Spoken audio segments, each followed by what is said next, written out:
अमेरिकेशी जर टक्कर घ्यायची असली तर चीनला भारत त्याच्या बाजूने असणं अतिशय आवश्यक आहे.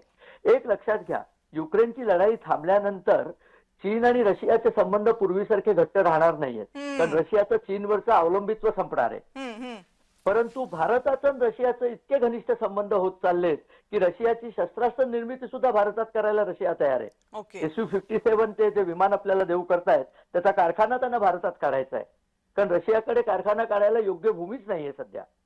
तर हे सगळं होत असताना चीन एकटा पडण्याची शक्यता आहे आणि म्हणून चीन भारताला धरून ठेवतोय.